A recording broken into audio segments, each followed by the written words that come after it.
My mother-in-law mocked me as just a trophy wife at her anniversary party. My husband Mark and I have been together for nearly 8 years and are quite happy in our marriage. However, there's always been conflict with my husband's parents. Unfortunately, my mother-in-law has always harbored negative feelings towards me since we got engaged. My father-in-law was kind, but he tended to let my mother-in-law dominate and mostly kept to himself. My husband comes from a wealthier background than I do, and my mother-in-law has always used this as a reason to dislike me. She would act as if my middle-class family background was somehow wrong, making comments about my appearance, outfits, or shoes. Initially, I wasn't self-conscious about these things, but her constant comments made me start buying expensive clothes specifically for occasions when I had to see her, hoping to avoid her pitying looks. Once, I wore a white shirt that she had seen me wear a month ago, and she made a comment about me repeating clothes, suggesting that wealthy people don't do this. My husband tried to intervene, but my mother-in-law would knowingly make these comments in front of others to embarrass me. She even insisted on taking me shopping and bought me clothes I didn't like. I accepted them graciously, hoping to build a positive relationship with her. However, things escalated when I got a great job early in our relationship, significantly improving our lifestyle. My mother-in-law was not happy and demanded to know exactly how much I was earning, insisting that women should earn less than their husbands. I pointed out that my job in pharmaceuticals was lucrative and that I might even earn more than Mark in the long run. My mother-in-law then told me I could keep my job for now, but once I married Mark, I would have to quit to avoid family gossip. This outdated view made me laugh, as Mark fully supported my career. I eventually talked to Mark about how uncomfortable his mother's behavior made me feel. Mark was furious when he found out his mother had been contacting me like this. He spoke with her, after which she called me, accusing me of trying to come between her and Mark and calling me names. She even threatened not to let Mark marry someone like me and demanded that I leave him. I ended the call and blocked her number, feeling exhausted by her toxic behavior. It was a significant warning sign. Despite this, Mark and I didn't break up, but I started questioning what kind of mother he had grown up with. Over the years, I couldn't completely avoid mother-in-law because of family events where Mark was invited and I had to go. She would ignore me completely, acting as though I didn't exist.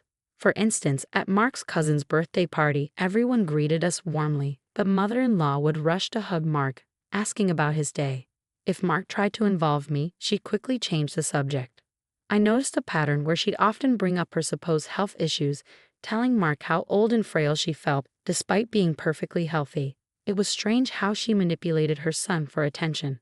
When Mark proposed after years of dating, he invited everyone to our engagement party.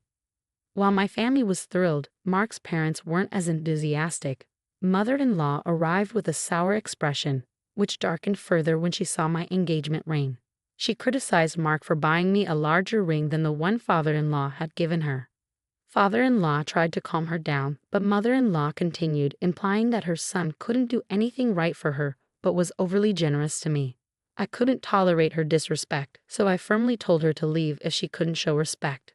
Mother-in-law was shocked by my response, but I wasn't going to let her ruin such a joyous occasion in front of my family. Father-in-law escorted her out while she kept calling for Mark, who stood by my side. Later on, my mother-in-law called Mark to apologize, claiming she was drunk, even though we all knew she rarely drank, because she was apologizing to both of us. We decided to let it go. Then came the wedding planning. My mother-in-law insisted on being part of my dress shopping, claiming she had always wanted to do this. By this point, my patience with her was wearing thin, but I couldn't disrespect her outright since she was my fiance's mother. So I reluctantly allowed her to come along, warning my mother and cousin to be prepared for any antics. As expected, my mother-in-law had issues with my dress choices. She criticized my dress as unsophisticated, demanding I wear a more traditional white dress. I stood my ground, and my mother defended me, reminding her that I wasn't her daughter and she should keep her opinions to herself. My mother-in-law sulked in a corner like a toddler, making nasty comments throughout my fitting. In the end, I chose a dress and paid for it. My mother-in-law then had the audacity to tell me she was glad I picked that dress because it made my arms look fat, giggling at her own comment. My patient mother finally snapped and scolded her for her immature behavior. I was close to tears. No one wants to hear hurtful comments about their dream dress, especially when it's untrue. We informed her that she would need to find her own way home since I had driven everyone that day and refused to let her ride with us, knowing she would continue to criticize me. She panicked, but I stood firm. While driving my mother home, Mark called me, upset, asking how I could abandon his mother and that she had called him in tears, accusing me of leaving her on purpose. I promised to explain everything when I got home, but he continued to criticize me. My mother, hearing everything on speakerphone, intervened, listing all of my mother-in-law's behavior throughout the day, asking Mark if this was how respected adults behaved. Mark was embarrassed, realizing he didn't know the full story. Clearly, my mother-in-law hadn't told him everything. Later, when Mark returned home, he apologized again, explaining that he panicked at the thought of his mother being left alone. I reassured him that I wouldn't have done that if his mother hadn't been nasty to me all day. Mark hugged me and offered to uninvite his mother from the wedding if I wanted. But I hesitated because I didn't want to exclude his father, who might not attend if his wife wasn't invited. Before the wedding, we spoke to Mark's father and explained that if Mark's mother's behavior became unacceptable during the wedding, he would need to intervene. Mark's father understood and sympathized with our situation, and I felt sorry for him having to deal with his wife's behavior constantly. Surprisingly, my mother-in-law behaved well during the wedding, boasting to everyone about our grand celebration as if she had paid for it. However, during the wedding toast, Mark's father made it clear that they hadn't contributed financially and praised us for our hard work. He expressed pride in his accomplished daughter-in-law, which irked my mother-in-law. During the father-daughter dance, my dad and I enjoyed a dance, and everyone applauded. Just as Mark was about to join us, my mother-in-law interrupted, insisting on dancing with her son first. Mark obliged, dancing with her. Later at the wedding, my mother-in-law congratulated me, and when she randomly commented that my arms didn't look that fat in my dress, I politely smiled, though it irked me. I didn't want her mean remarks to spoil my special day. Overall, despite some tension, everyone had a good time at the wedding, dancing, and perhaps drinking a bit too much. The next day, I woke up to several messages from my mother-in-law, accusing me of embarrassing her during the wedding celebration and insisting that I needed to do better if I wanted to be part of her family. Despite feeling a bit hungover, I recalled the events of the night clearly and knew I hadn't done anything embarrassing. I even called my parents to confirm, and they assured me everything was fine and everyone had enjoyed themselves. When my husband woke up, I showed him the messages, and he advised me to ignore them. Feeling suspicious, I pressed him to explain what my mother-in-law meant. That's when Mark revealed that throughout the night, she had been coming to him, commenting on how I was having too much fun, especially when dancing with my cousins. She even suggested jokingly that I was like a wild horse, and that Mark needed to control me now that we were married. Mark dismissed her remarks at the time and urged me to do the same. But I was deeply offended by her insinuations about my behavior at my own wedding. I wanted to confront her immediately, but Mark and I were leaving for our honeymoon, so I decided to set aside my feelings for the time being. Our honeymoon was wonderful, and we had a great time together. Upon returning from our honeymoon, my mother-in-law called me, sweetly inquiring about how the trip went, unusual since she rarely reached out to me. I took the opportunity to express my displeasure about her comments to Mark on our wedding night. She quickly dismissed it, claiming she meant no harm, and then proceeded to pry for details about our honeymoon, asking if we had plenty of alone time. I asked her directly to be honest with me and told her that I didn't think our honeymoon details were any of her business. When my mother-in-law persisted, claiming she just wanted to know if she would be a grandmother soon, I was taken aback for several reasons. First, we had just gotten married. It hadn't even been a week, and she already expected me to start having children to fulfill her dream of becoming a grandmother. Second, both Mark and I had always been clear that we didn't want kids. This was a decision we had made long before we got serious with each other, and our stance hadn't changed. We had never explicitly told our parents about our decision because we considered it our private matter. As my mother-in-law continued to push, insisting that I needed to get pregnant quickly because my biological clock was ticking and these were my best years for having a baby, I cringed inwardly. Then she crossed a serious boundary by suggesting that Mark and I should stop using condoms, an incredibly inappropriate thing for her to say. I shut her down immediately, ending the conversation. When I told Mark about it, he was furious. He called his mother to confront her and honestly admitted that we didn't want children. As expected, my mother-in-law reacted explosively, screaming and hurling insults over the phone. She threatened that if we didn't give her a grandchild, she wouldn't leave us anything in her will. Mark calmly informed her that she had no assets of her own due to a prenuptial agreement with his father, so her threats were empty. My mother-in-law then turned her anger towards me, blaming me for not fulfilling my duty as a woman to give my husband a child. She used hurtful language, calling me faulty. Mark intervened, telling her to stop, but she continued her tirade, accusing us of destroying her dreams and questioning why we even got married if we didn't want children. Finally, Mark put his foot down and firmly told his mother that he was done with her behavior. He made it clear that she couldn't speak to me that way anymore. After Mark confronted his mother and made it clear that he was cutting her off due to her ongoing disrespect towards me, we stayed true to our decision and severed all contact with her. Mark's father did try to intervene initially, but after hearing our side of the story, he supported our choice. Over the years, my parents and Mark's father have maintained a relationship, but we never invited my mother-in-law into our lives or home. Fortunately, she respected our boundaries. In December of last year, we found out I was pregnant unexpectedly. Despite our initial feelings about not wanting children, we decided to go along with it since we were in a good place in our lives. When the news spread, everyone congratulated us, and my mother-in-law sent flowers and a letter of apology. She claimed to have reflected on her behavior and changed after undergoing therapy. However, I was skeptical of her supposed transformation and chose not to respond to her.